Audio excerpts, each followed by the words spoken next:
¿Qué tal? Bienvenidos a Foro Médico, nuevamente con ustedes en sus hogares compartiendo temas de salud y hoy un tema muy interesante y sobre todo teniendo en cuenta la delicadeza del tema porque a más de uno quizás en casa, a mí también particularmente, nos ha tocado tener familiares que transitaron por una enfermedad muy dolorosa como es el cáncer.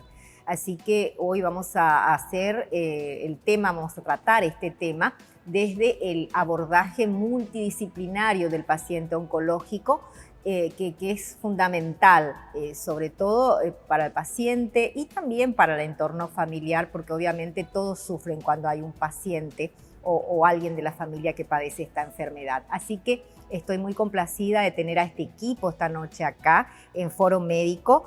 Nos acompañan en piso la doctora Lucila González Dona, ella es oncóloga clínica. ¿Qué tal, doctora? Bienvenida. Muchas gracias por la invitación. Gracias por estar acá. La licenciada Laura Joy, ella es nutricionista y magíster en nutrición humana. Ya la conozco hace muchos años. Qué gusto verte de nuevo. Después de mucho tiempo estamos juntas de nuevo. Un gusto estar aquí en tu programa. La vida nos reúne. Sí, totalmente. Bueno, la licenciada Raquel Molinas también, ella es psicóloga clínica y psico-oncóloga. También, obviamente, hace todo lo referente a cuidados paliativos. ¿Qué tal, licenciada? ¿Qué tal? Muchas gracias por la invitación. Encantada de estar en tu programa. Bueno, hay un tema fuerte, ¿eh? Es un tema fuerte del que nadie quiere hablar, doctora, porque generalmente uno no quiere como incorporar esa posibilidad siquiera, pero como decía, al comenzar a más de uno quizás nos tocó, así que sabemos muy bien la delicadeza con que hay que tratar a este tipo de pacientes, ¿no? Sí, así es. Bueno, creo que hablando desde el punto de vista de incidencia y prevalencia de enfermedades en el mundo, y en Paraguay no está fuera de estos números, la oncología es la segunda causa de muerte en el mundo después de las enfermedades cardiovasculares. Eso hoy posiciona a nuestra especialidad en un papel muy relevante desde el punto de vista no solo de la mortalidad, sino de mantener a la gente con una buena calidad de vida y pudiendo ejercer sus desempeños laborales y familiares en el transcurso de una enfermedad también. Ya. Entonces, hoy es muy importante el tratamiento multidisciplinario, como vos decías. Ese abordaje multidisciplinario que también aumenta la expectativa de vida en el paciente oncológico, ¿no? Sí. Bueno, la licenciada Raquel nos va a comentar, pero está siempre en boga y demostrado que no solo es una cuestión biológica, sino que también es una cuestión psicológica y también una cuestión nutricional. Digamos, que hoy el cáncer es una enfermedad que se desarrolla por múltiples factores, no hay un solo factor que la desencadene, y eso tiene que ver con nuestros hábitos alimentarios, nuestro estilo de vida y el estrés, nuestra forma de afrontar también nuestros problemas. Ya, de ahí surge este abordaje multidisciplinario, ¿no? Licenciada Joy, que también tiene mucho que ver, como decimos, que es multifactorial. La alimentación obviamente tiene un estrecho vínculo, por decirlo así, ¿no? Totalmente, porque es una enfermedad que se caracteriza por una pérdida de peso en la mayoría de los casos, o a medida que avanza la enfermedad, es esa una característica muy particular. El paciente pierde masa muscular, eso hace que pierda fuerza. Aparte, al desnutrirse, esa situación hace que sea más vulnerable, o los medicamentos de la quimioterapia, por ejemplo, les sean más tóxicos o les cueste más recuperarse a esos pacientes. Entonces, el acompañamiento nutricional es fundamental desde el momento mismo del diagnóstico, para tratar de evitar que el paciente llegue a esa situación. Entonces, con ese acompañamiento nutricional, nosotros lo que logramos es que tenga una mejor tolerancia, que tenga una mejor evolución. En el caso que el paciente tenga que ser operado, que se recupere mucho más rápido de esa cirugía. Entonces, para todo eso nos sostiene la alimentación. O sea, si una persona si deja de comer 1 o 2 días, realmente ya siente el efecto. Imaginemos cuando hay una enfermedad de base, más todo el tratamiento, más todas las drogas. Entonces, por eso es que es tan importante nuestro acompañamiento. Claro, y el abordaje también implica tratar la vulnerabilidad del paciente desde todos los ángulos. Y si hablamos desde todos los ángulos, obviamente el psicológico es uno de los pilares fundamentales, ¿no? Así mismo es. Al hablar de un diagnóstico de cáncer, sabemos que eso implica muchos cambios en un paciente, como vimos desde el punto de vista médico, nutricional y por sobre todas las cosas emocional y psicológico. Este diagnóstico no solo afecta al paciente, sino también a la familia. Entonces es importante el abordaje en conjunto de paciente y familia. Es difícil a partir de ahí, digamos, de un diagnóstico de todo lo que conlleva después un tratamiento, lo difícil que puede ser a veces, y lo que queremos lograr justamente desde la psico-oncología es buscar la adherencia del paciente al tratamiento por sobre todas las cosas, porque muchas veces, es causal de abandono, digamos, del tratamiento, los efectos que puedan tener quimioterapia, el hecho de la mala nutrición también.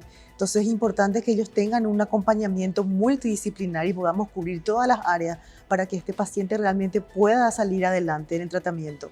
Porque sabemos que la actitud es fundamental también. Totalmente. Cuanto mejor actitud tiene el paciente de afrontar todo eso, es mucho mejor y es más llevadero todo lo que viene después. Ya, en un principio es importante ya realizar este tipo de abordaje, digamos, cuando el paciente es diagnosticado, porque obviamente pueden suceder muchas cosas, cada persona es un mundo y pueden reaccionar de diferentes formas, pero lo que menos se piensa es de hacer un tratamiento de esta manera, digamos, porque uno muchas veces se cierra también. Por eso es importante también encaminarlo hacia un tratamiento como este, doctora. Sí, claro, o sea, cuando uno evalúa un paciente por primera vez, lo ideal es que lo vea desde el punto de vista completo, holístico, digamos, desde todos los puntos de vista, y no solo desde el punto de vista clínico, es decir, del tratamiento que va a tener que seguir. Pero bueno, cada uno también tiene su especialidad y no podemos, uno solo no puede abarcar todas las aristas de un paciente, por eso trabajamos con el radioterapeuta, el clínico, el nutricionista, el psico-oncólogo. Un poco el médico es como el que dirige, ¿no? El equipo. El equipo, porque bueno, es el que va viendo las necesidades y después ya es un trabajo en conjunto. Sí. Pero es muy importante. Ya, ustedes han tenido, obviamente, tienen experiencia en este campo, pero han tenido buen resultado con la adherencia del paciente, la manera de trabajar dentro de este equipo, digo. Sí, yo creo que es fundamental y la experiencia siempre nos acompaña, digamos. La verdad que los pacientes que se sienten, hay pacientes que también no quieren, puede pasar que hay pacientes que quieren hablar lo menos posible o te dicen, hable con mi hija, hable con mi hijo, explíquele a ellos. O simplemente quiere el tratamiento médico, los medicamentos sí, solamente. Muchas veces pasa también y creo que eso es respetable, obviamente que no es obligación hacer este enfoque multidisciplinario, pero en general los pacientes aceptan y con mucho agrado conversan y necesitan esa atención. A veces el solo simple hecho de un contacto, de dar la mano o una mirada o solamente escuchar es terapéutico. Claro, la mirada humana. Es un poquito también lo que quieren transmitir con este trabajo de equipo que estamos planteando esta noche. Vamos al primer corte comercial, agradeciendo como siempre a Biotic Pharma Calidad de Innovación por apoyar este segmento. Pausa, volvemos enseguida.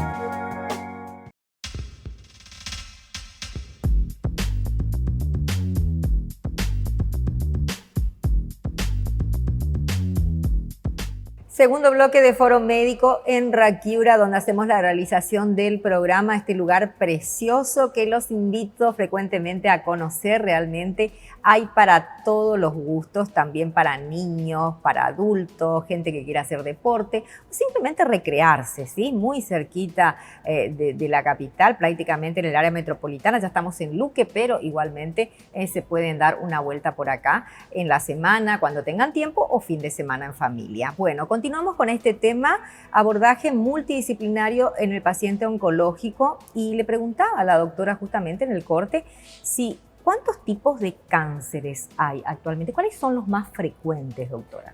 Bueno, tipos hay muchos. Sí.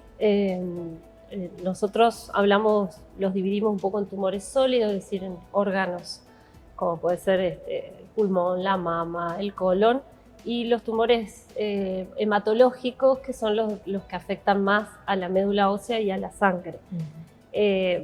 Como dos subgrupos grandes. Y después, obviamente que cada órgano tiene su patología que puede desarrollar en forma primaria, o sea, como sitio de origen, según el tejido que lo compone. Y bueno, y después sabemos que estas lesiones pueden progresar e invadir otras estructuras u otros órganos cuando ya hablamos de una enfermedad que se disemina a otro órgano, ¿no? Y que eso depende un poco de la genética y de la biología del tumor en sí. En Paraguay, en mujeres, por frecuencia, lo que más vemos es el cáncer de mama, el cáncer de cuello uterino y el cáncer de colon. Y en los hombres, el de próstata, el de pulmón y el de colon también, como enfermedades con mayor prevalencia, entre muchos otros, ¿no? Claro, de la precocidad, digamos, de la detección también depende mucho el éxito del hay tratamiento. Hay cánceres que se pueden prevenir y cánceres que no se pueden prevenir, pero se pueden detectar precozmente. Y bueno, ese es un poco lo que nosotros llamamos la prevención primaria de las enfermedades, es decir, llegar antes de que aparezca la enfermedad. Cuando hablamos de prevención secundaria es cuando la enfermedad ya está instalada y lo que queremos evitar es que progrese o que se disemine. Entonces, cuando hablamos de prevención primaria, en todas las patologías, no solo en el cáncer, tenemos factores de riesgo modificables y factores de riesgo no modificables. Entonces, dentro de los modificables que sí podemos actuar nosotros con nuestra conducta, con nuestros hábitos, el hábito de fumar, el hábito de no cuidarse en las relaciones sexuales, el hábito de no comer sano o no comer equilibrado, el hábito del sedentarismo, son todos factores de riesgo que nosotros podemos modificar. Claro. Y de ahí que es tan importante la prevención. Hablé del hábito de ser cuidadoso en las relaciones sexuales por el cáncer de cuello uterino, que sabemos que está relacionado con una infección viral y que se transmite por contacto sexual sin cuidado. Entonces, ese sí es un tumor que nosotros podemos prevenir. Claro, a través de la vacuna también, ¿no? La vacuna, el uso del preservativo y los controles ginecológicos adecuados y periódicos, ¿no? Entonces, bueno, sí, se espera que a través del uso de la vacuna, de la implementación de la vacuna en el calendario oficial, ver de aquí a los años un descenso en la incidencia de cáncer de cuello uterino en las mujeres. ¿Ha aumentado? Y hace años que es una de nuestras patologías más prevalentes en las mujeres, ¿no? Sí. Pero la vacunación, no recuerdo exactamente hace cuántos años que empezó, pero estimamos y esperamos en el mundo, porque son vacunas nuevas, digamos, Totalmente. que ver una disminución, un impacto positivo. Sí. Ahora, el factor alimenticio, la alimentación, ¿cuánto influye en todo lo que tiene que ver con la aparición del cáncer? Bastante. Si hablamos así de factores de riesgo en general, prácticamente el 90% de los cánceres se originan por factores medioambientales, y de esos la tercera parte tienen que ver con nuestro comportamiento y con la selección de los alimentos. Sí, o sea que nosotros con los alimentos podemos ingerir sustancias protectoras ¿sí? O sustancias que de alguna manera predispongan la alteración a nivel genética y después eso finalmente termina en un cáncer. O sea, podríamos decir que el 30%, en un 30% puede influir la alimentación, y no solo la alimentación, sino que el peso corporal también.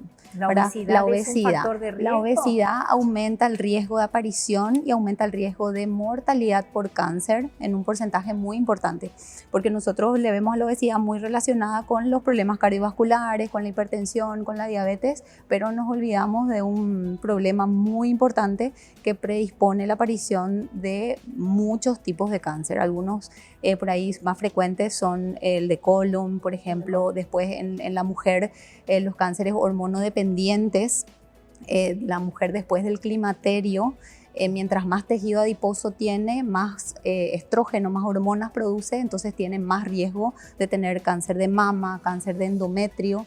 Y fíjate que bueno, el cáncer de mama es el cáncer más frecuente y el que más mujeres mata en Paraguay. Y bueno, tiene una gran asociación con el tejido graso, ¿verdad? Y con la mala alimentación. Así ya, que minimizamos mucho lo que es el tema alimentación, el impacto, muchas veces el poder lo que asociamos tienes. a lo estético y no a la salud todavía. Totalmente. Sí. Hay trabajos epidemiológicos muy importantes que nos hablan que una persona con obesidad tiene entre 50 y 70% más de probabilidades de morir por cáncer. Así que es algo que tenemos que empezar a cuidar ya desde con los niños, ¿verdad? Porque ahí es donde más tenemos que insistir, porque es en la primera etapa en donde se crean los hábitos, los gustos, las preferencias y sobre todo nosotros como padres enseñar con el ejemplo. Y como profesionales más aún, ¿verdad? Mucho más aún. Bueno, la psico-oncología, ¿es una especialidad nueva en Paraguay? Pregunto. Sí. Porque lo leo en literaturas que muchos países del mundo lo utilizan hace muchísimo, pero en Paraguay es relativamente nueva. Es una especialidad relativamente nueva. No tenemos, digamos, no teníamos por lo menos facultades que enseñen, pero desde hace unos años se pudo abrir la especialidad, pero en la Universidad Nacional del Este. Entonces hay un grupo de egresados que son especialistas de psico-oncólogos en la Universidad Nacional del Este. En Asunción todavía no logramos abrir como especialidad en ninguna universidad, pero es nuevo aquí y realmente hay muy pocos profesionales que se desempeñan en esa área, por lo menos en Asunción. En Ciudad del Este, por suerte, tenemos ya un grupo interesante. Qué bueno. ¿Y cuál es el abordaje terapéutico que hace un psico-oncólogo? Así no me salió. Bueno, en realidad la psico-oncología es una mezcla de herramientas que nos da la psicología clínica y la oncología. Tenemos que tener también un buen conocimiento de lo que es la oncología, los diversos tratamientos, los efectos que puede tener, porque se trabaja mucho a través de la psicoeducación con el paciente, con la familia, el soporte emocional y diferentes otras técnicas. También podemos trabajar con grupos de apoyo, con la familia por sobre todas las cosas, que a veces es la que necesita mayor contención, ¿verdad? Y de repente dentro de la psicología hay muchas otras escuelas que se pueden usar, como la terapia cognitiva conductual, que nos sirve para modificar ciertos hábitos por ahí conductuales que no estén a lo mejor muy adaptados a la realidad. También la logoterapia, que es una escuela que usamos mucho. ¿Cómo se llama? Logoterapia. Logoterapia. Sí, que fue desarrollada por Viktor Frankl a través de su experiencia en los campos de concentración. Entonces habla mucho de buscarle el sentido, de la trascendencia, el sentido al sufrimiento, al dolor, y a través de eso buscar un poco el sentido de lo que está viviendo en ese momento el paciente. Ya, muy bien, muy interesante, muy interesante. Vamos a hacer un segundo corte comercial, les pido permiso, un ratito nada más. Nos encontrás en redes sociales, tanto en Facebook como en Instagram, como Educanal PY, así que puedes buscarnos ahí. Vamos al corte y volvemos enseguida.